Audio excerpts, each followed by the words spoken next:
Hello good morning dear students. तो हम लोग अपनी क्लास 10th की केमिस्ट्री का चैप्टर नंबर 2 कर रहे थे। हमारे चैप्टर का जो नाम था वो आपको अच्छे से पता लग गया होगा, एसिड बेसिस एंड सॉल्ट था। और इसी चैप्टर को आगे कंटिन्यू करेंगे, हम इसी चैप्टर के बारे में आगे देखेंगे। आज हम बात करेंगे properties of acid basis and salts के, ठीक है, एसिड की प्रॉपर्टी और बेसिस की केमिकल प्रॉपर्टीज़ की। तो हेलो, मैं हूँ आपका अपना ईश्वर सर और आगे बढ़ते हैं, ठीक है। तो आपने पहले वाले चैप्टर में से जो पहले वाला टॉपिक हमने किया था लेक्चर 1, वो आपने अच्छे से कर ही लिया होगा। अब आगे जो है इस पे आपको फोकस करना है, ध्यान देना है और कोशिश करनी है कि चैप्टर को आप अच्छे से सीखो। तो चलिए शुरू करते हैं समय बर्बाद किए बगैर। So you know properties of acid and basis, जैसे कि आप अपनी स्क्रीन पे देख पा रहे हो। तो एसिड और बेस की जो प्रॉपर्टीज़ होती है वो प्रॉपर्टीज़ फिजिकल प्रॉपर्टीज़ होती है, केमिकल प्रॉपर्टीज़ होती है। तो हम फिजिकल प्रॉपर्टी की सारी इन्फॉर्मेशन आपको दे चुके हैं। अब हम बात करेंगे केमिकल प्रॉपर्टीज़ की। तो सम ऑफ द फिजिकल प्रॉपर्टीज़ अगर फिर से मैं रिव्यू करवाऊँ आपको, तो 3 प्रॉपर्टीज़ आप जो जनरली तैयार कर सकते हो उसमें सबसे पहले है कि दे आर सोर इन टेस्ट, यानी कि वो टेस्ट में क्या होते हैं, सोर होते हैं। तो सोर का मतलब होता है खट्टे होते हैं acids. And second point what you can write is the they turn blue litmus red, ये ब्लू लिटमस को रेड कलर में कन्वर्ट करते हैं। मतलब अगर हम ब्लू लिटमस के पेपर को एसिड में डिप करेंगे तो उसका कलर कैसा हो जाएगा, रेड हो जाएगा, राइट। और बेस के लिए बिल्कुल अपोजिट है, बेस के अंदर जो है red litmus paper blue colour में कन्वर्ट होता है। तीसरी फिजिकल प्रॉपर्टीज की जो है कि जितने भी एसिड है बहुत ज़्यादा खतरनाक होते हैं, कोरोसिव होते हैं, मेटल प्लास्टिक आप किन्हीं भी चीज़ों पे डालो वो हर चीज़ को डैमेज करते हैं, कोरोड कर देते हैं, गला देते हैं, राइट। एंड न्यू नाउ आगे देखते हैं some of the physical property of bases की। अगर हम बात करें तो इनमें हम टेस्ट के बेस पे देखें इसे, तो टेस्ट में ये बेटर होते हैं, लेकिन समस्या ये है कि सारे बेस को आप चख के नहीं देख सकते हो because they are harmful, they may be poisonous sometime, they may harm your tongue, mouth and so on. तो टेस्ट करना is not a right option. हाँ, टेस्ट कर सकते हैं, टेस्ट की जगह टेस्ट कर सकते हैं। कैसे?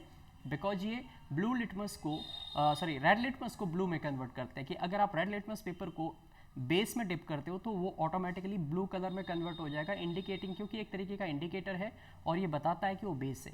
सोपी टच होता है, इसका जो फिजिकल नेचर है, छूने पे आपको ऐसा लगेगा जैसे साबुन जैसा टच आपको इसका फील होगा, ओके।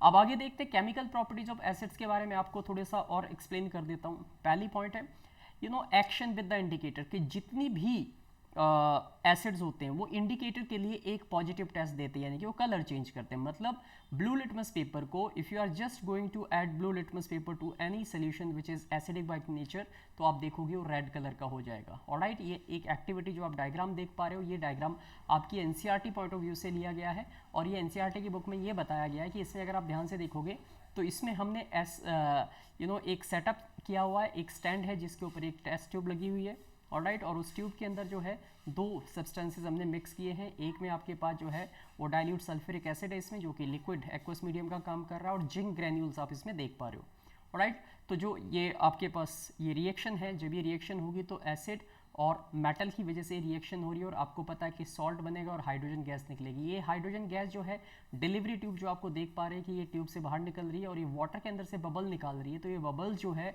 वो आपके पास एक्चुअली एक गैस है जो कि हाइड्रोजन है जो इसमें प्रोड्यूस हुई है। गैस को, क्योंकि हाइड्रोजन जो है वो कलरलेस गैस होती है, तो this is the only way कि बबल्स बन के जब ये बाहर निकलेगी और आप यहाँ पे एक बर्निंग स्पेंस्टर लेके जाते हो, जलती हुई माचिस या कैंडल, तो आप देखोगे पॉप साउंड के साथ जो है वो बर्न करेगी। ये इंडिकेट करता है कि ये एक श्योर टेस्ट होता है किस चीज़ का, कि जब भी एसिड को मेटल के साथ ट्रीट करते हैं तो क्या करते हैं, सॉल्ट बनाते हैं और हाइड्रोजन गैस लिबरेट करते हैं। इसके बारे में मैंने पहले लेक्चर में आपको हाइड्रोजन टेस्ट या पॉप टेस्ट की बात की थी, समझाया था। ये जिंक है, H2SO4, आप रिएक्शन देख सकते हो, और ZnSO4 प्लस में H2A मिल रहा है। तो ये पहली केमिकल प्रॉपर्टी की acid react with metal to produce salt and hydrogen gas. Similarly one more example we can consider is, अगर हम मैग्नीशियम ले और HCl के साथ उसको रिएक्ट करें तो मैग्नीशियम क्लोराइड MgCl2 बन रहा है, हाइड्रोजन गैस आपको प्रोड्यूस हो रही है। Got it. तो ये दोनों रिएक्शन ये इंडिकेट करते हैं कि एसिड मेटल के साथ रिएक्ट करके क्या प्रोड्यूस करते हैं, salt and hydrogen gas. Got my point. अब आगे बढ़ते हैं action with the metal carbonate and metal bicarbonate. Metal carbonate मतलब कोई भी एक मेटल और उसके साथ कार्बोनेट CO3 जुड़ा हो तो उसे मेटल कार्बोनेट कहते हैं, राइट। और यहाँ पे जो रिएक्शन आप बॉक्स के अंदर देख पा रहे हो, MCO3, M for metal, CO3 for carbonate, और HX यहाँ पे क्या है, HX आपके पास कोई भी हाइड्रोजन के साथ X क्लोरीन, ब्रोमीन, आयोडीन कुछ भी हो सकता है, मतलब कोई एसिड आपके साथ कनेक्टेड है, और जब ये रिएक्शन होगा तो आपको मेटल के साथ X कनेक्ट हो जाएगा, यानी कि सॉल्ट बनेगा, H2O वाटर प्रोड्यूस होगा और साथ में कार्बन डाइऑक्साइड प्रोड्यूस होगी। तो मेटल कार्बोनेट और मेटल बाइकार्बोनेट जब भी एसिड के साथ रिएक्शन करेंगे वो तीन सब्सटेंसेस यानी कि तीन प्रोडक्ट प्रोड्यूस करेंगे, एक होगा सॉल्ट, दूसरा होगा वाटर और तीसरी होगी कार्बन डाइऑक्साइड गैस। चौथा जो रिएक्शन हमारे पास है वो बेस के साथ है कि बेस के साथ अगर केमिकल प्रॉपर्टी को हम स्टडी करते हैं तो acid react with the bases to form salt and water. जब भी एसिड बेस के साथ रिएक्शन करते हैं तो क्या बनाते हैं, सॉल्ट और वाटर प्रोड्यूस करते हैं, ऑलराइट। और जो सॉल्ट है वो, अब सिचुएशन ये है कि जितने भी एसिड थे, ठीक है, react with base to form salt and water, इस रिएक्शन को हम पहले पढ़ चुके हैं, चैप्टर 1 में भी पढ़ चुके हैं, और ये जो हमारा एसिड बेस का चैप्टर है इसमें भी इसके बारे में मैंने पहले वीडियो में आपको समझाया था कि इस रिएक्शन को हम न्यूट्रलाइजेशन रिएक्शन कहते हैं। तो एसिड और बेस के बीच में जो रिएक्शन है वो न्यूट्रलाइजेशन रिएक्शन होता है, और इस न्यूट्रलाइजेशन रिएक्शन में जो प्रोडक्ट है वो हमेशा सॉल्ट और वाटर के फॉर्म में ही आपको मिलेगा। आप कोई भी एसिड लो, कोई भी बेस लो और दोनों को रिएक्ट करो तो रिएक्शन के बाद आपको जो सॉल्ट मिलेगा वो सॉल्ट का नेचर डिपेंड करता है कि अगर आपने एसिड स्ट्रॉन्ग लिया था, बेस आपने वीक लिया था, तो आपका जो सॉल्ट बनेगा वो एसिडिक होगा। अगर बेस स्ट्रॉन्ग लिया था, एसिड वीक लिया था, तो बेसिक सॉल्ट बनेगा। अगर दोनों ही स्ट्रॉन्ग लिए थे तो आपका न्यूट्रल सॉल्ट बनेगा, और न्यूट्रल सॉल्ट का जो एग्जाम्पल है वो NaCl है, सोडियम क्लोराइड है। नेक्स्ट पॉइंट आपके पास है कि all acid act as electrolytes in aqueous solution. जितने भी एसिड है वो इलेक्ट्रोलाइट के रूप में रिएक्ट जो है वो काम करते हैं, ठीक है, HCl सॉल्यूशन के अंदर। Got it. Chemical properties of base के बारे में अगर मैं आपको बताऊं तो केमिकल प्रॉपर्टीज जो बेस की होती है वो क्या होती है। पहली प्रॉपर्टीज देखिए, they also indicate the colour by showing some particular type of indicator, so they turn red litmus blue. Acid के लिए क्या था, they turn blue litmus red and bases turn red litmus blue, they are vice versa for each other, right. So this is the first property, it's chemical as well as physical, both the property what you can study here. Second point is reaction with the metals, कि जब भी ये metal के साथ reaction करते हैं, कौन, base, if the bases are going to react with metal तो वो क्या बनाते हैं, वो ऑक्सी सॉल्ट बनाते हैं। ऑक्सी मतलब उसमें ऑक्सीजन जरूर ऐड होगी, साथ में हाइड्रोजन गैस लिबरेट होगी, बट ये जो रिएक्शन है बेस का मेटल के साथ वो बहुत कम केसेस में आपको मिलेगा। सारे मेटल के साथ जो है बेस रिएक्शन नहीं करते हैं, कुछ के साथ करते हैं, जिसका एक एग्जांपल हमारे पास है NaOH। इसको Al एल्युमिनियम के साथ ट्रीट करने पे सोडियम एल्युमिनेट बनेगा, ये ऑक्सी है, sodium aluminate, actually oxy compound इसमें जुड़ जाता है, ठीक है, एल्कोक्सी इसको कह सकते हो। तो यहाँ पे जो सिचुएशन है वो हाइड्रोजन गैस यहाँ पे भी आपकी लिबरेट हो रही है। ऐसे ही नेक्स्ट है कि एक्शन विद अमोनियम सॉल्ट, कि अगर बेस को हम अमोनियम सॉल्ट के साथ रिएक्शन करें, अमोनियम सॉल्ट हमारे पास NH4Cl है जिसका नाम हो गया अमोनियम क्लोराइड, और एक बेस हमने लिया है NaOH सोडियम हाइड्रोक्साइड। तो रिएक्शन करने पे, ठीक है, ये आपको क्या देगा, दिस इज गोइंग टू यहाँ पे भी आपको जो है एक तरीके का एक रिएक्शन देखने को मिलेगा। बट अब यहाँ पे सिचुएशन ये हो जाती है कि सारे के सारे सॉल्ट या सारे के सारे बेस जो है वो मेटल के साथ रिएक्शन नहीं करते, लेकिन आप देख सकते हो कि यहाँ पे अमोनियम क्लोराइड जो कि हल्का सा आप कह सकते हो एसिडिक नेचर में होगा, NaOH के साथ रिएक्शन दे सकता है, ठीक है। सो एसिड प्लस बेस के बीच के रिएक्शन बिल्कुल वही प्रॉपर्टी है, जो एसिड अगर बेस के साथ रिएक्शन करेगा तो सॉल्ट वाटर बनाएगा, अगर बेस एसिड के साथ करेगा तो भी सॉल्ट प्लस वाटर प्रोड्यूस होगा। बेस चाहे कोई सा भी हो, एसिड कोई सा भी हो, सॉल्ट उसी के नेचर बनेगा, ठीक है। अब आते हैं क्या, all bases act as electrolyte in aqueous salt. बिल्कुल एसिड की तरह ही अगर एसिड को हम एसिड में से इलेक्ट्रिसिटी पास करें तो they are good conductor of electricity. Similarly जो बेस होते हैं वो अगर एक्वस फॉर्म में, लिक्विड फॉर्म में, तो वो भी अच्छे खासे इलेक्ट्रोलाइट्स का काम करते हैं, मतलब दे कंडक्ट इलेक्ट्रिसिटी बिकॉज इनके पास फ्री आयंस होते हैं। एसिड के पास जो फ्री आयंस थे वो था sodium, it was hydrogen ion H+ ion, और बेस के पास जो होता है वो हाइड्रोक्साइड आयंस होता है, ऑलराइट। तो ये दोनों के दोनों दे आर गुड कंडक्टर, तो that means they act like electrolyte. तो इलेक्ट्रोलाइट क्या होते हैं, ऐसा कोई भी एक्वस सॉल्यूशन जिसमें से इलेक्ट्रिसिटी पास हो सकती है उन्हें हम कहते हैं इलेक्ट्रोलाइट। अब नेक्स्ट पॉइंट जो हमारे पास है वो लास्ट टॉपिक है, एसिड बेस हम कंप्लीट कर चुके हैं। सॉल्ट के बारे में आपको बताऊंगा। Salt are formed whenever there is a reaction between an acid and a base। तो कोई भी एसिड और कोई भी बेस जब रिएक्ट करता है तो उस रिएक्शन का नाम न्यूट्रलाइजेशन रिएक्शन होता है, और एसिड और बेस अपनी आइडेंटिटी लूज करके सॉल्ट और वाटर प्रोड्यूस करते हैं। तो ये सॉल्ट की बेसिक सा नेचर के सॉल्ट क्या होते हैं, तो आप लिख सकते हैं resultant product of acid and base are called salts, and the salts are formed as a result of neutralisation reaction. जो सॉल्ट्स होते हैं वो न्यूट्रलाइजेशन रिएक्शन की वजह से बनते हैं, और ये रिएक्शन जनरली हमेशा एक एसिड या बेस या फिर वाइस वर्सा कह सकते हो आप, बेस प्लस एसिड के बीच में ये रिएक्शन होती है। ऑलराइट, तो न्यूट्रलाइजेशन रिएक्शन कई बार आ चुकी है, चैप्टर 1 में आपने देखा है, ठीक है, यहाँ पे भी मैंने सो मेनी टाइम्स आपको समझा दिया है, तो आई थिंक आपको न्यूट्रलाइजेशन रिएक्शन का पॉइंट क्लियर हो गया होगा। तो अब सॉल्ट किसका प्रोडक्ट होता है? सिंपल सी बात है, न्यूट्रलाइजेशन रिएक्शन का प्रोडक्ट होता है। तो सॉल्ट कब बनेगा? जब एक एसिड और एक बेस का रिएक्शन होगा, तो प्रोडक्ट के रूप में आपको सॉल्ट और वाटर प्रोड्यूस होगा। Got my point? उसके बाद अब आगे नेक्स्ट प्रॉपर्टी पे आते हैं। नेचर ऑफ सॉल्ट की अगर हम बात करें तो वो 3 टाइप की कैटेगरी में हम डिवाइड कर सकते हैं। एसिडिक सॉल्ट होते हैं, बेसिक सॉल्ट होते हैं, न्यूट्रल सॉल्ट होते हैं। एसिडिक सॉल्ट कौन से होते हैं? वो सॉल्ट जो है तो सॉल्ट, लेकिन उसका अगर नेचर हम स्टडी करेंगे तो एसिडिक प्रॉपर्टी उसमें आपको दिखाई देगी। अब ऐसे सॉल्ट कैसे बनते हैं मैं अभी आपको बताने वाला हूँ। इसका मतलब है कि इसमें एसिडिक जो पावर थी वो ज़्यादा थी और बेस की कम थी, इसीलिए बेस न्यूट्रलाइज हो गया पूरी तरीके से, लेकिन एसिड अपनी आइडेंटिटी अभी भी शो कर रहा है। बेसिक सॉल्ट कौन से होते हैं? जहाँ पे बेस स्ट्रॉन्ग होगा, एसिड हमने वीक लिया था, तो न्यूट्रलाइजेशन रिएक्शन में जो प्रोडक्ट बना उसमें बेसिक नेचर अभी भी मौजूद है। न्यूट्रल सॉल्ट कौन से होंगे? ऐसे सॉल्ट जिसमें एसिड और बेस दोनों ही सेम स्ट्रेंथ के थे, यानी कि दोनों तो स्ट्रॉन्ग थे या दोनों वीक थे, तो जो हमारा सॉल्ट बना वो बिल्कुल न्यूट्रल होगा, ना उसमें एसिडिक गुण रहेगा ना ही उसमें बेसिक प्रॉपर्टी रहेगी। राइट, तो एसिडिक सॉल्ट का ये पॉइंट आपके पास है कि they are formed when strong acid react with the weak acid. जब भी एक स्ट्रॉन्ग एसिड एक वीक बेस के साथ रिएक्शन करता है तो न्यूट्रलाइजेशन रिएक्शन होती है, और उस न्यूट्रलाइजेशन रिएक्शन में जो वीक बेस है वो जल्दी न्यूट्रलाइज हो जाता है और एसिड की जो स्ट्रेंथ है, जो प्रॉपर्टी है, वो रिटेन रहती है और इस वजह से वो पूरी तरीके से न्यूट्रलाइज नहीं हो पाता। तो this is something what you can understand कि यहाँ पे हमें जो है ये क्लियर रहना चाहिए। राइट, अब आगे अगर मैं बताऊं तो यहाँ पे SA का मतलब यहाँ पे होगा स्ट्रॉन्ग एसिड, WV का मतलब हो गया वीक बेस, एंड प्रोडक्ट में आपको मिल रहा है सॉल्ट, और A का मतलब यहाँ A सॉल्ट का मतलब है एसिडिक नेचर का सॉल्ट, यानी कि एसिडिक प्रॉपर्टी उसमें होगी थोड़ी बहुत, प्लस में वाटर प्रोड्यूस होगा। न्यूट्रल सॉल्ट कौन से होते हैं? न्यूट्रल सॉल्ट के बारे में अगर मैं आपको बताऊं तो they are formed when weak और strong acid and base react with each other. जब दोनों या तो स्ट्रॉन्ग एसिड हो, स्ट्रॉन्ग बेस हो, तो जो रिजल्ट होगा वो कंप्लीट न्यूट्रलाइजेशन का होगा, और वहाँ पे जो एसिड और बेस है वो अपनी आइडेंटिटी पूरी तरीके से कंप्लीटली लूज कर देंगे और सॉल्ट जो होगा वो न्यूट्रल बनेगा, उसके ऊपर किसी भी तरीके की एसिड या बेसिक नेचर की प्रॉपर्टी नहीं होगी। राइट, या फिर दोनों वीक एसिड हो, वीक बेस हो, तो भी आपको जो सॉल्ट मिलेगा वो, ठीक है, न्यूट्रल ही मिलेगा। Got my point? अब आता है strength of acid and base. Strength की बात करते हैं तो जो एसिड है और बेस है वो कितने स्ट्रॉन्ग है, उनकी स्ट्रेंथ को हम मेजर करने के लिए एक टर्म यूज करते हैं जिसे कहते हैं पीएच वैल्यू। पी का मतलब होता है पोटेंस या पावर, और एच का मतलब होता है हाइड्रोजन आयन। तो आपको पता है एसिड जब भी हम वाटर में ऐड करते हैं तो क्या रिलीज करते हो? हाइड्रोजन आयन रिलीज करते हैं। सो कितने हाइड्रोजन आयन रिलीज करते हैं? एसिड के पास जितने थे वो सारे के सारा आयनाइज करता है या कुछ करता है? तो अगर सारे आयनाइज करता है तो वो एसिड आपका कैसा माना जाएगा? स्ट्रॉन्ग एसिड माना जाएगा। और बेस की कहानी भी है कि वो कितने हाइड्रोक्साइड आयन रिलीज करते हैं, तो अगर वो 100% रिलीज कर रहे हैं तो वो स्ट्रॉन्ग बेस होगा।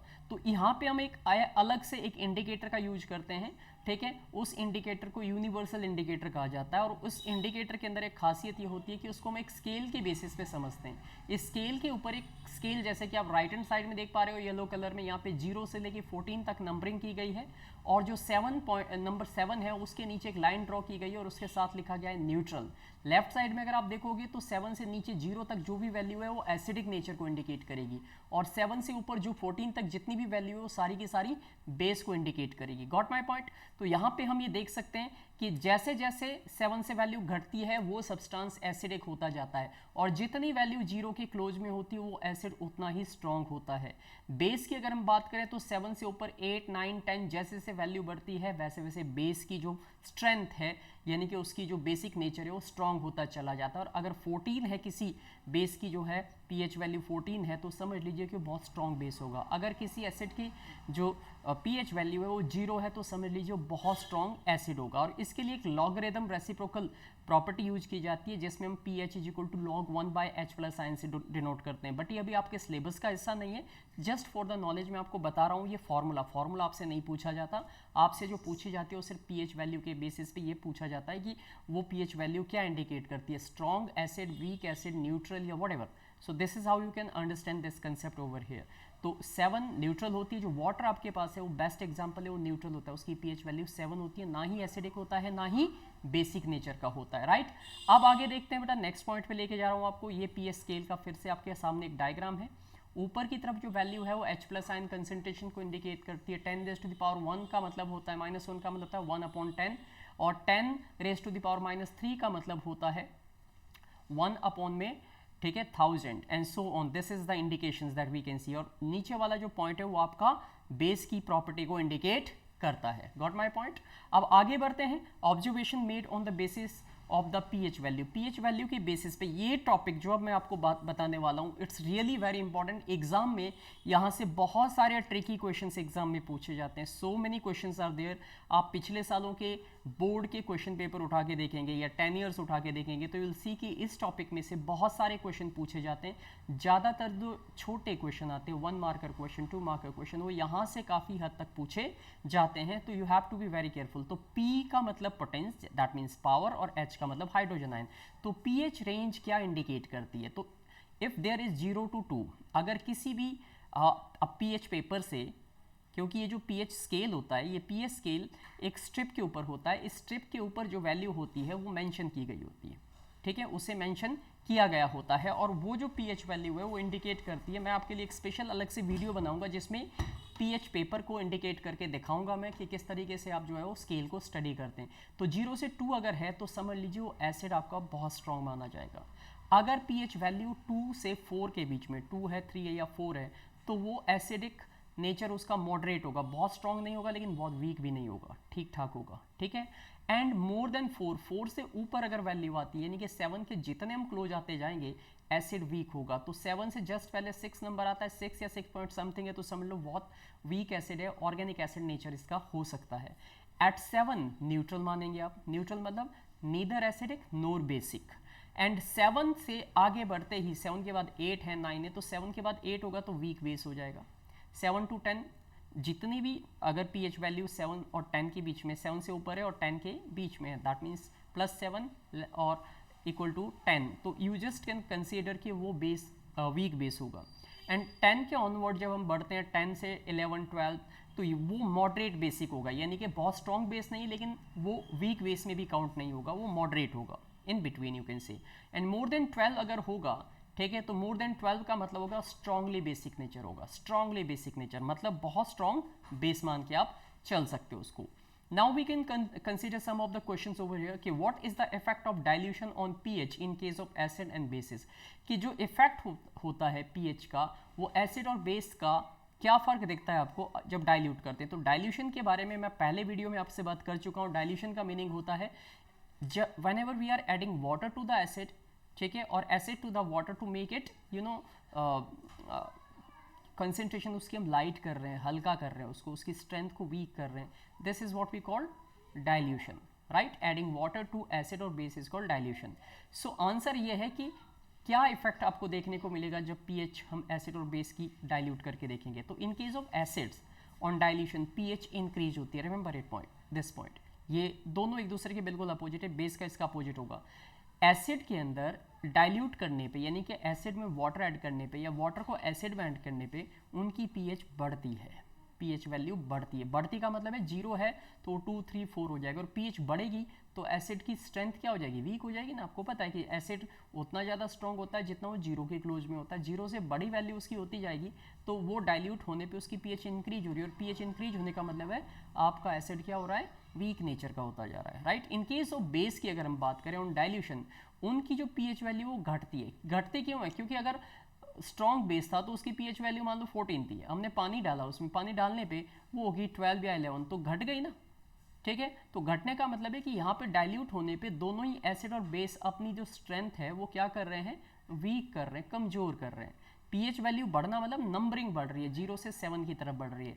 तो यहाँ पे डाइल्यूट होने पे वाटर ज़्यादा हो रहा है और जो एसिड है उसमें वो कम हो रहा है, क्वांटिटी उसकी घट रही है। सेम जो है जब हम बेस की बात करें तो उसमें जितना वाटर ऐड करेंगे उसकी वैल्यू उतनी क्या हो जाएगी, डिक्रीज हो जाएगी। क्योंकि अगर वो 14 थी तो 14 से 13, 12, 11 ऐसी कुछ हो जाएगी। तो वाटर ऐड करने पे एसिड और बेस की जो स्ट्रेंथ होती है वो वीक हो जाती है। So that point should be remember, right. Importance हमारी डेली लाइफ में जो है वो क्या रहती है पीएच की, बहुत इंपॉर्टेंट पॉइंट है, biological importance of pH in daily life. This is the heading in NCERT and here we have taken it biological importance simply. Sir, our body works within the range of 7 to 7.8 pH। याद रखिएगा human body 7 से 7.8 pH की range में ही काम करती है, यानी कि 7 आप न्यूट्रल मान के चलिए और 7.8 मतलब स्लाइटली बेसिक है। तो इस रेंज पे ह्यूमन बॉडी यानी कि हमारी बॉडी की हर सेल, हर टिश्यू, हर ऑर्गन इसी रेंज पे काम करता है। अगर पीएच वैल्यू इससे ज़्यादा हो जाए या 7 से कम हो जाए तो बहुत बड़ी कॉम्प्लिकेशंस आती है और फिर हमारी बॉडी की कई सारी सेल काम करना बंद कर देती है, बायोकेमिकल प्रोसेस रुक जाती है, एंड दैट्स रियली इट्स और tedious and not a good idea for the life of the organism. So the pH of acid rain. अब अगला पॉइंट आता है जो एसिड रेन होती है। एसिड रेन क्या होती है? जब भी रेन होती है अगर उसके अंदर एसिडिक नेचर के ऑक्साइड मिल जाए तो वो वाटर में डिजोल्व होकर उस रेन को एसिडिक बना लेते हैं। अब वो ऑक्साइड कौन से होते हैं? दिन रात बहुत सारे व्हीकल, बहुत सारे फैक्ट्रीज जो है उनमें से धुआं निकलता है, उस धुएं में बहुत सारे क्या होते हैं? ऑक्साइड होते हैं, सल्फर डाइऑक्साइड होते हैं, ठीक है, कार्बन डाइऑक्साइड होते हैं, नाइट्रिक ऑक्साइड होते हैं। तो जब सल्फर डाइऑक्साइड और ट्राइऑक्साइड वाटर के साथ रिएक्ट करेंगे तो क्या बनाएंगे? सल्फरस एसिड और सल्फ्यूरिक एसिड बनाएंगे। नाइट्रिक ऑक्साइड करेंगे तो नाइट्रिक एसिड बनाएंगे। और इनकी ये जितनी ज़्यादा इनकी कंसंट्रेशन होगी गैसेस की उसमें, वो वाटर को उतना ज़्यादा एसिडिक करेंगे। तो अगर 5.6 से नीचे पीएच है, आपने रेन हुई, उस रेन के वाटर को आपने जो है चेक किया पीएच पेपर से और आपको पता लग रहा है कि उसकी जो पीएच वैल्यू है वो 5.6 से नीचे आ रही है, तो समझ लीजिए उस रेन को एसिडिक रेन माना जाएंगे। And this water effect the aquatic life. अब ये जो वाटर होगा जिसकी पीएच वैल्यू 5.6 से नीचे होगी वो बहुत डेंजरस वाटर होगा फॉर द लाइफ, खास करके एक्वेटिक लाइफ। अब वो पानी ज़मीन पे गिरेगा, नदियों में जाएगा और वो एसिडिक नेचर जब एक्वेटिक लाइफ पानी में रहने वाले जो लिविंग है उन पे वो उस पानी को पिएंगे, यूज करेंगे, उसी में रहते हैं, तो वो उनकी बॉडी को भी इम्पैक्ट करेगा। क्योंकि मैंने बताया कि लिविंग के अंदर 7 और 7.8 के बीच में पीएच रहना चाहिए। अगर वो घट जाएगा पीएच तो एसिडिक नेचर में उनकी बॉडी काम नहीं करेगी और वो ऑर्गेनिज्म मरने लग जाएंगे। सो दैट्स द पॉइंट, यहाँ से काफ़ी कुछ पूछा जाता है। अब डेयरीज़ की बात करते हैं जहाँ पे मिल्क प्रोडक्ट तैयार किए जाते हैं। सो पीएच वैल्यू जो मिल्क होती है, मिल्क की जो पीएच वैल्यू है वो एडजस्ट अबाउट 6.6 के आसपास रहनी चाहिए, उससे कम नहीं होनी चाहिए, उससे ज़्यादा नहीं होनी। ज़्यादा होगी तो बेसिक हो जाएगा, कम हो जाएगी तो वो ज़्यादा आप कह सकते हो स्ट्रॉन्ग एसिड की तरफ चला जाएगा। ऐसे में ये जो पीएच वैल्यू है मेंटेन करनी पड़ती है। इसलिए अगर पीएच वैल्यू 6.6 से नीचे आ जाती है तो मिल्क जो है हमारा ख़राब हो जाता है, सोर हो जाता है, खट्टा हो जाता है, फट जाता है दूध, ठीक है। तो गर्मियों में ये प्रॉब्लम अक्सर देखने को मिलती है। इसलिए कुछ दूधिया लोग बड़े स्मार्ट होते हैं, वो अपना दूध उनका ख़राब ना हो, आराम से बिक जाए, इसलिए उसमें वो क्या डालते हैं? बेकिंग सोडा डालते हैं।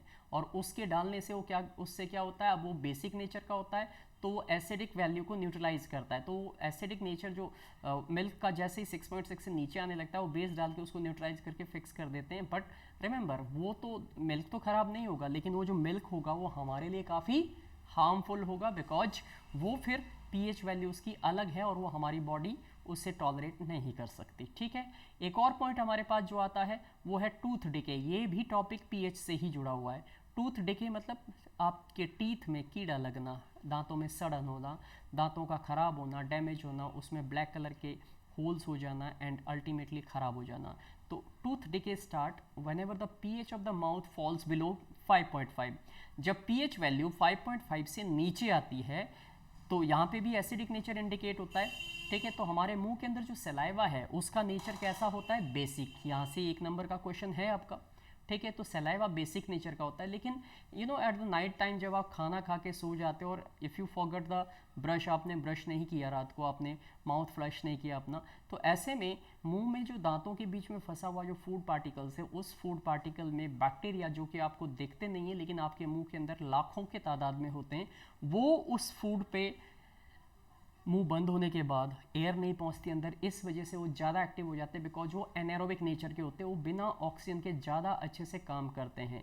तो पीएच एसिड वाला नेचर जो है वो कैल्शियम फॉस्फेट, आपके टीथ जिस मटेरियल से बने हुए हैं कैल्शियम फॉस्फेट CaPO4, ध्यान दीजिएगा, कैल्शियम फॉस्फेट से बने होते हैं। और वो कैल्शियम फॉस्फेट से जो टीथ का पार्ट है वो पार्ट होता है जिसे हम वाइट कलर का देख पाते हैं, that is nothing but the enamel, ENAMEL, enamel. Enamel calcium chemical name उसका क्या है? कैल्शियम फॉस्फेट है।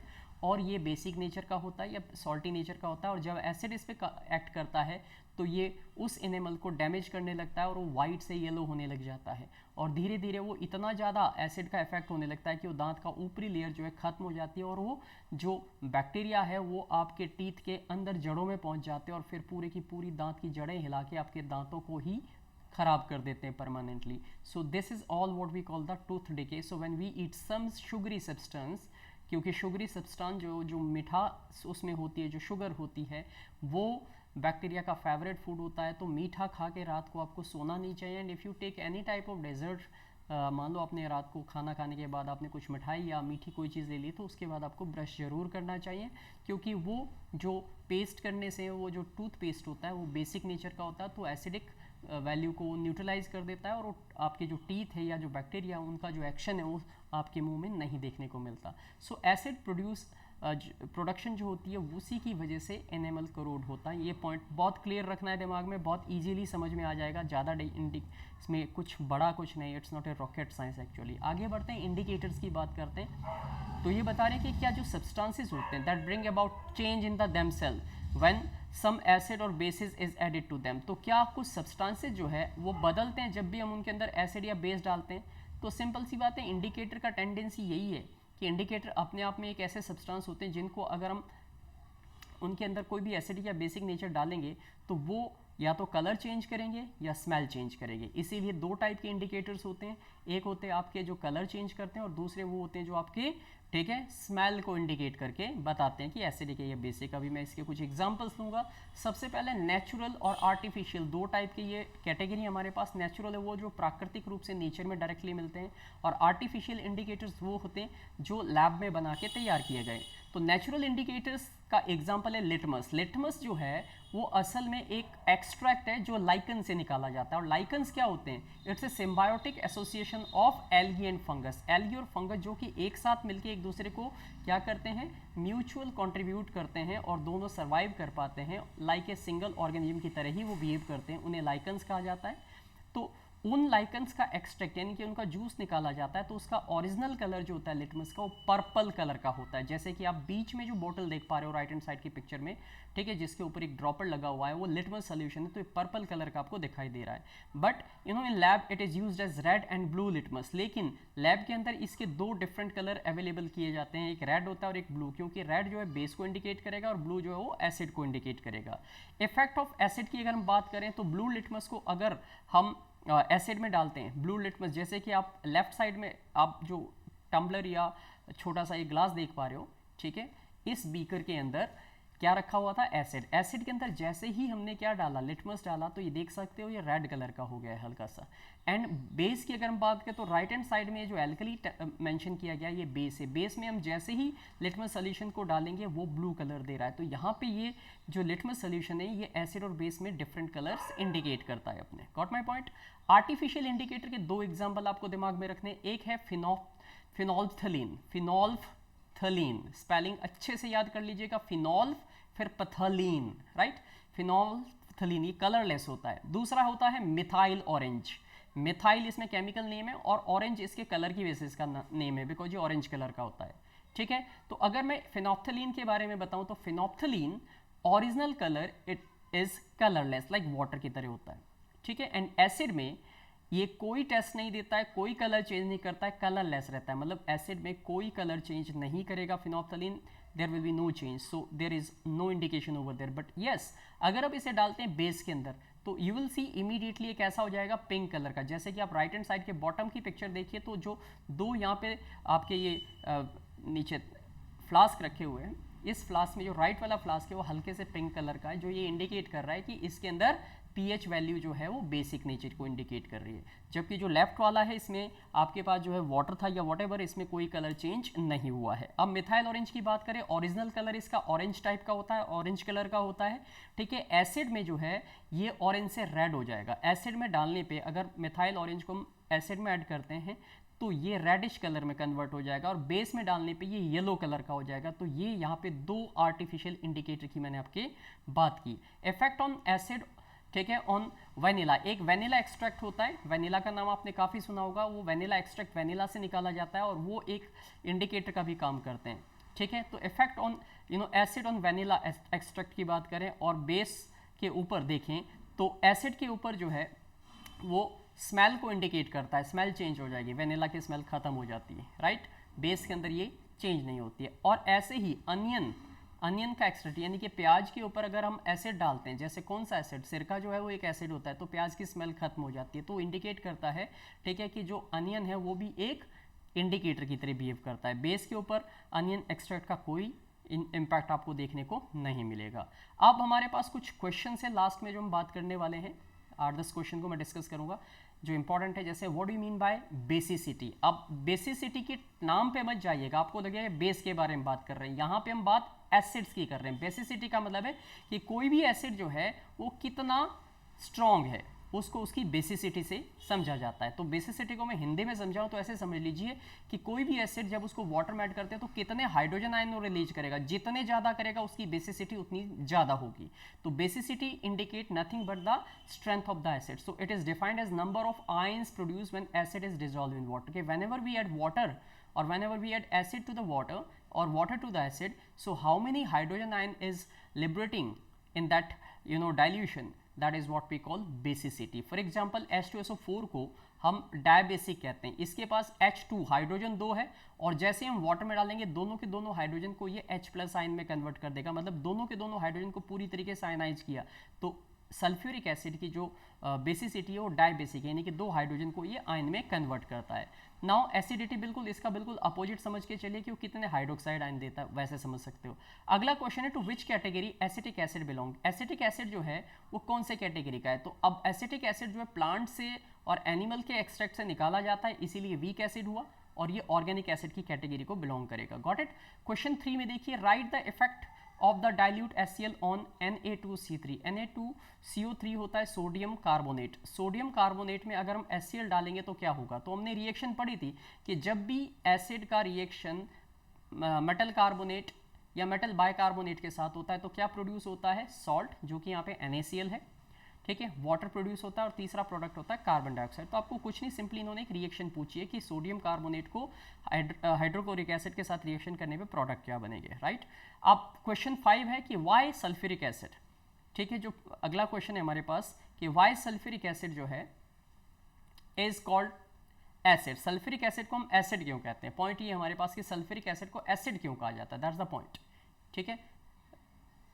क्वेश्चन 4 आई थिंक रह गया था हमारा, yes, look at here, what is neutralisation reaction. So a reaction of an acid and base to form salt and what is called, that is known as simply neutralisation reaction. इसमें NaOH HCl या NaOH के साथ H2SO4 कोई भी ले लो तो आपको salt और वाटर प्रोड्यूस मिलेगा आपको। Got my point. अब इसके बाद अगर मैं आगे पॉइंट पे लेके जाऊं बेटा आपको, तो अगला क्वेश्चन जो हमारे पास है that we have question 5, why is sulphuric acid called acid. ये क्वेश्चन ऐसे भी आता है और ये ऐसे भी आता है कि why sulphuric acid called king of acids या किंग ऑफ केमिकल। तो सल्फ्यूरिक एसिड को एसिड इसलिए कहते हैं because whenever you dissolve this acid to water, इसमें क्या होता है, हाइड्रोजन आयन निकलते हैं और वो वाटर के H2 के साथ मिलकर H3O+ आयन बनाते हैं, हाइड्रोनियम आयन बनाते हैं, और जहाँ पे भी हाइड्रोनियम आयन बनते हैं अरेनियस थ्योरी के अकॉर्डिंग वो क्या होता है, एसिड होता है बाय नेचर। क्लियर। उसके बाद क्वेश्चन नंबर 5 पे अगर हम आए वापस, क्वेश्चन 5 ये हो गया। नाउ क्वेश्चन 6 है, which of the following hydroxide is not alkali. इनमें से कौन सा एल्कली नहीं है, NH4OH, CaOH whole twice, CuOH whole twice and so on. इनमें से कौन सा ये नहीं है, ये आपको बताना है। तो यहाँ पे ध्यान देने वाली बात है कि कॉपर हाइड्रोक्साइड और कैल्शियम हाइड्रोक्साइड जिसमें डाई हाइड्रोक्साइड है वो हम कह सकते हैं कि वो एल्कली नहीं हो, वाटर में डिजोल्व डायरेक्टली नहीं होंगे, जिसमें सिंगल OH होगा वो डिजोल्व हो जाएंगे, राइट। नेक्स्ट क्वेश्चन हमारे पास आ जाता है, ठीक है, क्वेश्चन नंबर 8 है ये, लेट मी चेक कि 7 भी क्वेश्चन हमारे पास होगा यहाँ पे। Yes, name of organic acid के नाम देने। तो ऑर्गेनिक एसिड के नाम जो है इन्होंने शायद ये गलत क्वेश्चन दिया है, ये ऑर्गेनिक एसिड के नहीं, आंसर इन्होंने सारे के सारे इनऑर्गेनिक के दिए। तो इस क्वेश्चन को हम कन्वर्ट करके लिख सकते हैं इनऑर्गेनिक एसिड। तो HNO3, H2SO4, HCl ये सारे स्ट्रॉन्ग एसिड जो है इनऑर्गेनिक एसिड है, ठीक है। और अगर ऑर्गेनिक के लिए लेंगे तो हम वीक एसिड लेंगे, जैसे एसिटिक एसिड ले सकते हैं, सिट्रिक एसिड ले सकते हैं आप, ठीक है। तो वो एग्जाम्पल इसमें आ सकते हैं, पॉइंट जो है ध्यान देने वाला है। उसके बाद हम नेक्स्ट क्वेश्चन पे आ जाते हैं। इसमें नेक्स्ट क्वेश्चन हमारा क्या कहता है, what is the value of dash for dash acid, ठीक है। यहाँ पे जो है ये बोल रहे हैं कि स्ट्रॉन्ग एसिड की जो वैल्यू है वो कितनी होती है, तो आप ये कह सकते हैं कि स्ट्रॉन्ग एसिड की वैल्यू जो है वो 4 से नीचे होती है और जो वीक एसिड की वैल्यू है वो 4 से ऊपर होनी चाहिए। Okay, and the next question है पीएच वैल्यू जिस पे हमारी बॉडी वर्क करती है, तो ये हमने थोड़ी देर पहले टॉपिक किया था, इंपॉर्टेंट है, 7 to 7.8 की रेंज में हमारी पीएच वैल्यू काम करती है। नेक्स्ट क्वेश्चन है कि how we come across to know that milk has turn sour, आप ये कैसे पता लगाएंगे कि जो दूध है वो खट्टा हो गया है। आप उसकी पीएच वैल्यू चेक कीजिए, अगर वो 6.6 से नीचे हो जाती है तो वो एसिडिक नेचर में आ गया और वो मिल्क फिर खट्टा हो जाएगा, मतलब खराब हो जाएगा। This is and the last question we have is at what pH tooth decay start and Y, कितने पीएच पे जो टूथ डिके हैं वो होता है। लास्ट टॉपिक हमने किया था ना पीएच की इंपॉर्टेंस के ऊपर, ये सारे क्वेश्चन वहीं से निकले हुए, मैंने आपसे कहा बहुत क्वेश्चन बनते हैं इस टॉपिक पे। तो पीएच वैल्यू जब भी 5.5 से नीचे होती है तो एसिड का जो इम्पैक्ट होता है वो एनेमल, जो कि एक तरीके का बेसिक नेचर का सॉल्ट है, कैल्शियम कार्बन Ca, ठीक है, 2PO4 है, उसके ऊपर ये कोरोजन यानी कि उसको गला देता है और इसी चीज़ को हम टूथ डिके कहते हैं। तो यहाँ पे dear students we just have completed this chapter और आई थिंक आपको ये बात समझ में आ गई होगी कि इसके अंदर मैंने कुछ 15 क्वेश्चन अप्रॉक्स लास्ट में लिए जो काफ़ी इंपॉर्टेंट क्वेश्चन है, जो पिछले सालों बोर्ड के एग्जाम्स में काफ़ी हद तक पूछे गए हैं। अब क्वेश्चन का तरीका वो थोड़ा बदल देते हैं, उसे फ्लिप कर देते हैं, बट कुल मिला के कंसेप्ट वही रहता है। तो आपको अगर कंसेप्ट क्लियर है तो आई थिंक आप क्वेश्चन समझ जाते हो और आसानी से अपने आंसर जो है वो बता सकते हो। तो यहाँ पे इस चैप्टर का आज ऑलमोस्ट कंप्लीट हो गया है। इसका एक टॉपिक और है जो मैं आपको बना के दूंगा, वो है सॉल्ट्स के बारे में। सॉल्ट क्या होते हैं, सॉल्ट के टाइप्स हम देखेंगे, जिसमें हम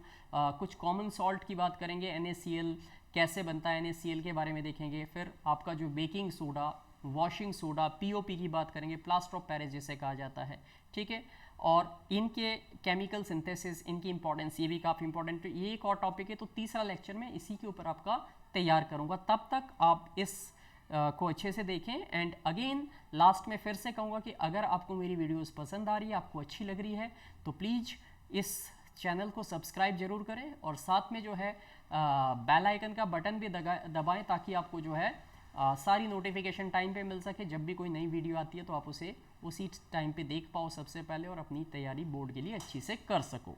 सो मिलते हैं अगली वीडियो में, तब तक take care and be safe. Thank you.